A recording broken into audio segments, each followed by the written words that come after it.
Greetings, beautiful earthlings. My name is Star. If you are new here, I don't know how you found me, but I am super grateful to have you. And if you are returning, y'all the real MVP, you already know. This is another video, my friends, in the latest installment of Star Has Absolutely No Motivation or No Energy, but still wants to get a video done. So I hope you guys can deal with my background and my normal human appearance for a little bit, just to stick around for the information here in this video. I do also have the windows open, so you might get some noise, but you might not. So today we're going to be talking about the Kuan Yin Oracle and the difference between the full size and the pocket size version. So both of these were gifted to me, and I do want to talk about them because I don't have the pocket size of the Isis Oracle, but I do have the full size Isis Oracle, which is again by Alana Fairchild. So these do have small differences, which I think are very interesting, and I want to know your guys' take on it in the comments below. So if you guys really like the differences, or if you feel kind of the way I do, definitely voice it in the comments so that maybe we can see how everyone feels about it, because I'm not too sure about the differences. Okay, but we're gonna go over that. So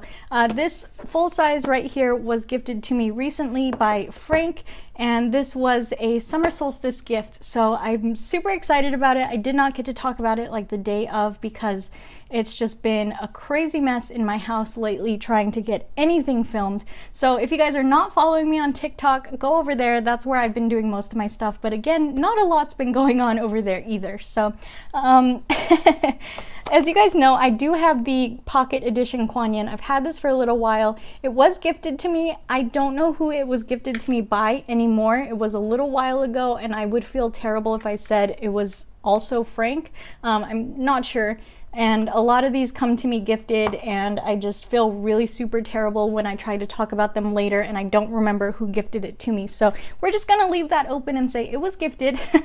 And this one has actually since been dedicated to my veneration of let's call him the Laughing Buddha. Okay, I call him Buddhai because that is his name, but he to you guys is known as like the Laughing or the Happy Buddha.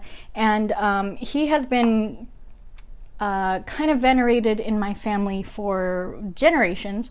So I decided to start also venerating him. I don't personally work with him the way I work with my Father God and my Mother Goddess and the angels, but I do still, you know, give offerings to him, and I still you know, venerate him. So this one actually, he had decided would be helpful with communication. If you guys have been following me for a little bit, you know that I have dedicated decks to, you know, my angels, my Mother Goddess, and my ancestors recently for all of my altar meditation readings that I do for myself. And this one, since they are both in the Chinese, I want to say pantheon, he says that this does work well with the energy that he also works with. So again, I'm not working directly with Kuan Yin, but you guys know I have had visions of Kuan Yin, and I have tried recently to like reconnect with her and try to figure out why she came to me, because I haven't really had much guidance since, but I keep getting kind of the same cards whenever I ask about it. So it's really helpful that I got gifted the full size, and you guys will see why here in a minute. And I apologize for those of you guys who don't like my jabbering, but this deck there's a reason for why I'm jabbering, and I'm leading to it. So this deck is a little hard to work with just because there is no book. So your Pocket Edition here has these cards, and that's it. And this is a nice little thing to have if you have the full-size version. So if you have worked extensively with the full-size version, this little deck is going to be a nice thing for you to carry around, especially if you work with any of these ascended masters or goddesses. It's just going to be a nice thing for you to work with, especially if you're very close with them and their energy and things like that. So like the Isis Oracle would be a nice one for me to have on hand, because I personally work with her, with the goddess Aset, and you know, I work very closely with that deck. I work very closely with other decks with her, her, and I work with her more than anyone else that I work with. So that deck would be a real easy thing for me to pull out on the fly for somebody and give a quick message and be able to elaborate on that information further. So I feel like that's what this little deck is meant for as well, because it still has all the same cards. However, with these, you have the picture of what's on the card as the back, and then on the front, or vice versa, you have the little message of the card.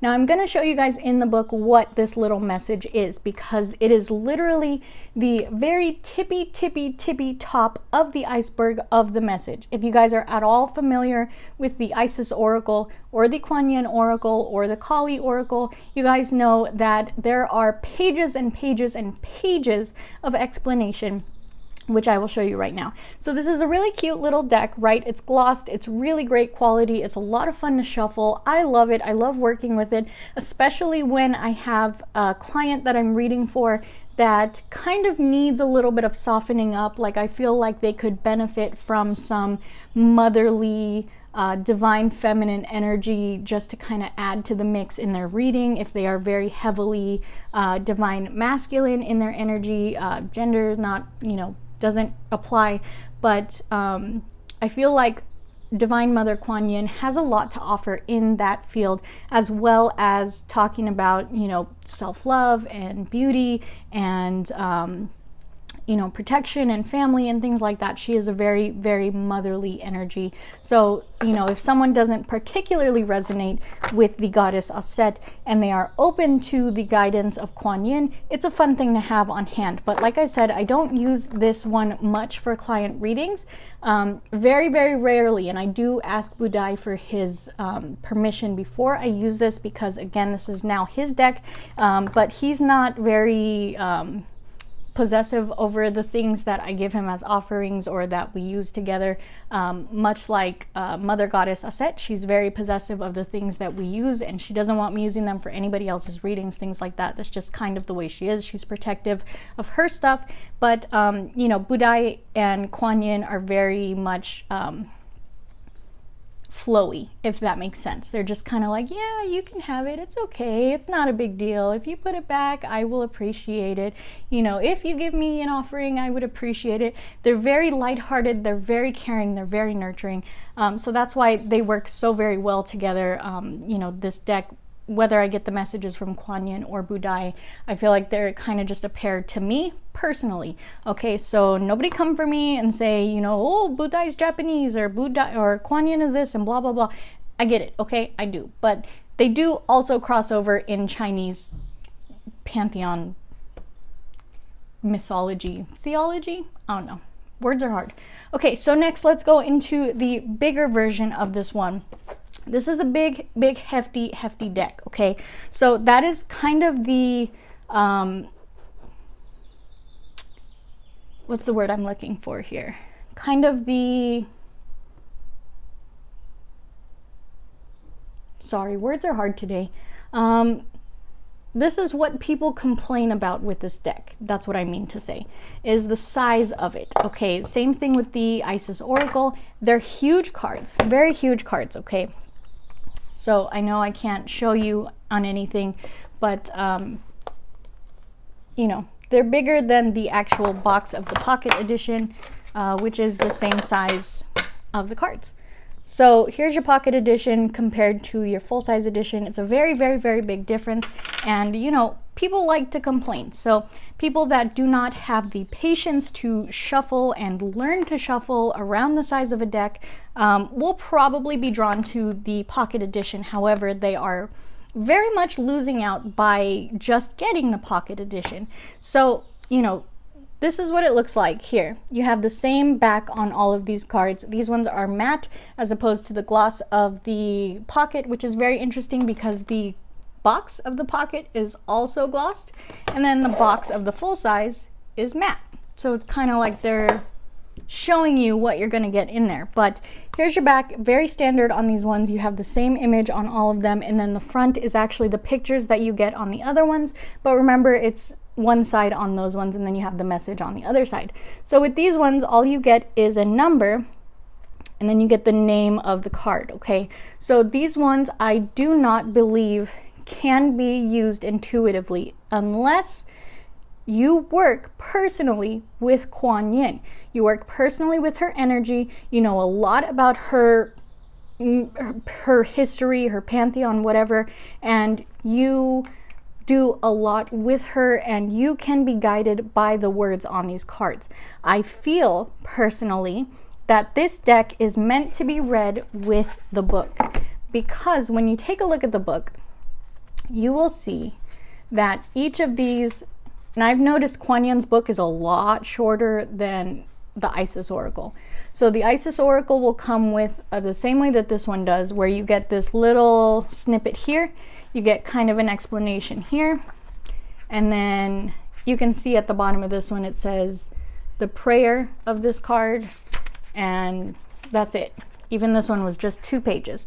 So this one is probably a lot easier to work with as opposed to the Isis Oracle, because the Isis Oracle I feel is for people that are very serious about doing the work, because not only do you get that little snippet at the top, you get the full meaning of the card, then you get a full meditation, and you also get an incantation for activation at the end. There's so much, and the Isis Oracle is at least 4 to 5 pages for each card.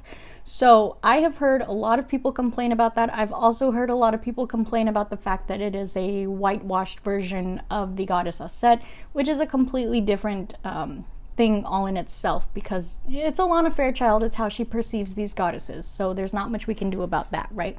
But with the pocket edition, that little thing you had on the back was this, okay? That little tiny bit. So you're missing all of this. You're missing the prayer.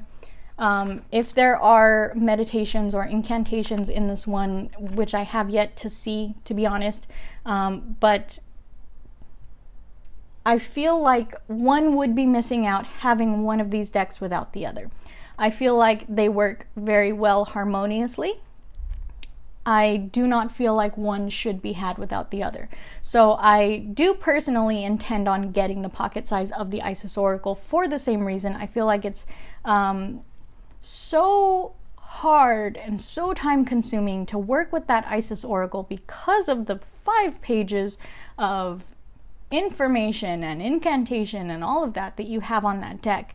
But I feel like someone might also feel the same way with this deck, where they're like, I don't want a deck where I need to reference the book every time I pull a card, and that's why they would be drawn to something like this. However, I haven't found personally, for myself, when I do readings with this, I don't find that they're useful, especially because for some reason I get a lot of the same cards for myself. I've cleansed this deck multiple times. I keep it with selenite. I, do all the millions of things I do with my other decks. But for some reason, I haven't gotten a lot of the other cards here. And I feel like that's because there was stuff inside of the book that I was missing that I had not yet worked on. And that's why I kept getting the same things out of that deck, because it was essentially saying to me, you haven't worked on this yet. I told you need to work on this and you haven't worked on it. And again, because I do not personally work with Kuan Yin, I don't really know how she would be about me not following guidance. And that could very well be why I'm getting the same cards over and over, and why I'm not getting any more guidance or any more visions or, things like that. So the way that I feel about these decks, if you guys are still here, I know I'm sure tons of you already left because I was blabbering too much, but I feel like these could very much be combined, to be completely honest. Don't get me wrong, I love having them. I love having both of these Kuan Yin Oracles. I love that I can work with them both differently. I love having my Isis Oracle because we do a lot of outreach with that deck. Mother Goddess Aset does not particularly like working with that deck, and we only use it for outreach work. So I personally feel like these should both be combined into one deck. I feel like it should be one where you have your big oracle card, because yes, this imagery is beautiful and I get that's why it's a big card, but you should put that little snippet of information here at the bottom. That way, if someone wants to read this one deck intuitively, they can use that little snippet at the bottom. And if they want to go deeper into that card, they can reference the book. Because I know a lot of readers do not like referencing the book. They love decks that they can use intuitively. And I feel like kind of the same thing I said with the Isis Oracle. I feel like these are meant for people who really want to do the work. And I feel like that shows by the price tag. These are very expensive decks. The big one is at least. And I feel like that's for someone who is so super drawn to these ascended masters and these divine mothers that they feel like they can't move on in their work without getting this deck, right? And I have said this before, I'm not sure which video anymore, but I do feel like these Alana Fairchild decks are working with the tools that you have until better tools come out. And that's not to say they're not good decks, okay? I just feel like they're very Alana Fairchild. Again, that's not to say Alana Fairchild doesn't know her stuff. I have gone through a lot of her stuff. I've gone through a lot of her free resources, her meditations, her activations, all of that stuff. Trust me, I have combed through Alana Fairchild stuff. But I feel like Alana Fairchild is very one size fits all for the way that she perceives these divine mothers and their energy. And I personally don't know Kali. I don't know her energy, so I wouldn't get that deck. I wouldn't be drawn to it. I wouldn't even want to look at it out of curiosity, because I feel like it would just be Alana Fairchild in a different light, to be honest.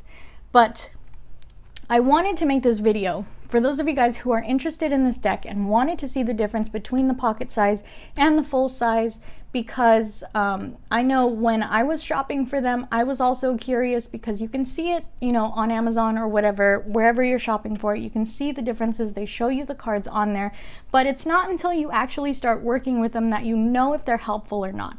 I feel like this, if this really needs to be a thing, at least put a damn book with it. It shouldn't be that hard to even make a smaller replication of this book. Paperback. Put it in here. Okay? It would drive sales so much, because the fact that this does not have a book really chaps my hide. Because now people who are not as fortunate as I am to be gifted all of these decks, who wanted a smaller version, who wanted a version they could read intuitively, that bought this and feel like they're missing something, would now have to shell out a whole bunch more money to get this one, just for the book. Unless there is a way you can buy just the book. I know I have tried to find it. I don't know that I have looked in the right places because I can't find it.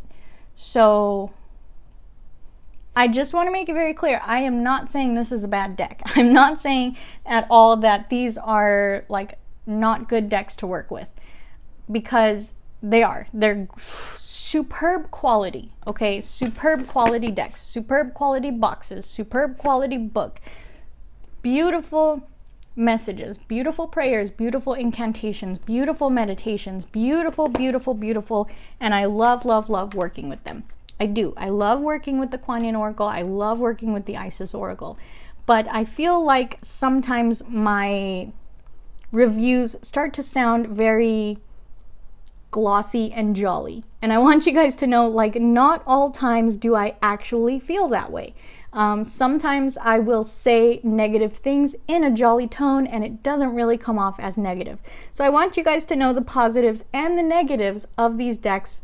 And I want you to understand that it can be a great deck to work with. Sometimes it does take a lot of work for you to get into the groove of working with decks like this and figure out where it fits for you, especially when it is something so precisely niched like a goddess oracle.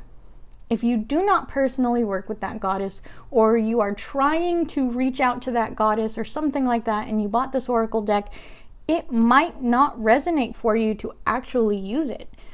So I want to make that very, very clear to anyone in the market for this deck, because I feel like you have to really be drawn to this oracle. You have to really be drawn to the work with this goddess to actually invest in this deck. It's not just going to be something one size fits all, like the Whispers of Love deck, the Whispers of Love oracle, or the Messenger oracle, things like that. You can use those for any reading. You can take the words off of that card and read them intuitively, and you can apply them to any situation, any client, any reading, any energy, anything. But these goddess oracles are very specific, very niche, and I feel like if you are in the market for them, you should do your research on who it is that you're trying to work with, and figure out, outreach, figure out talking to them, communicating with them, if you really want to work with them, or if they want to work with you, because I feel like those are two different things. I did not personally reach out to the goddess Aset or the goddess Kuan Yin. I did not. They both reached out to me in some form or fashion, and I followed the trail to figure out why. So I feel like this happens a lot in this day and age, where people say, I really like this pantheon, I'm gonna pursue this god or this goddess. And it doesn't really work out for them because it's not really meant for you on your path. So I just said all of that in essence to say, just kind of buyer beware. Just think about it. Why are you drawn to this deck? Why are you buying this deck? Okay, because these Alana Fairchild decks, I feel, are made for people who really have the time, really have the heart and dedication to pursue all of the stuff that's in this book. Okay, I know the Kuan Yin Oracle wasn't the best to show you for that example, but like the Isis Oracle having 4 or 5 pages for each card, it's for people who are very seriously dedicated. Very seriously dedicated. And when we do the outreach for Mother Goddess Aset, I tell people you need to be dedicated before you ask me a question for her, because if I'm not drawn to your question, either she isn't drawn to you, you're not meant to work with her, or you're not willing to do the work. So you have to understand that these entities are also on the sidelines working with you while you're working with these decks. Okay, these are not like beginner decks where you can just, oh, I'm starting to get into tarot, I think this would be a good addition. It's for people who actually do lots of spirit work, lots of entity, lots of deity work, stuff like that. Okay, so this is not in any form or fashion, however you're led to believe, I do not believe that these are in any form or fashion beginner decks. Okay, so I usually like to tell my audience if I believe they're beginner decks or not. So if those of you guys who just kind of stumbled on this video for the first time, that's what I do here. I like to talk about beginner tarot, and sometimes they're just not beginner decks, and sometimes, those of us who are a little bit more seasoned tarot readers, or even those advanced tarot readers, they don't mind and they'll go for things like this. But I like to talk personally to beginners on my channel because I want you guys to know what it is you're getting into, and I want you guys to know what to look out for, and I want you guys to be informed, and I want you guys to be prepared. Okay, so I really hope that you guys enjoyed this video, those of you guys who made it to the end, because I know that was a long ramble, and I really appreciate those of you guys who did make it this far. So if you did, please give me a big thumbs up. That helps me out so very much. I know you guys know that, and I definitely want to hear what you guys have to say in the comments about these decks. If you guys are interested at all in purchasing either one of these decks, I will put the link in the description box. Please understand they were both from Amazon, so when I do put Amazon links in the description box, I am sure to make damn sure that they are the real thing. I don't ever give you guys Amazon links for knockoffs, okay? So I really hope that wherever you guys are when this video reaches you, you have a beautiful, wonderful day, my friends. Don't forget, you can hit my link tree in the description box at the very bottom, and I hope that wherever you are when this video reaches you, you have a beautiful, wonderful day, and I can't wait to see you in the next one. Namaste.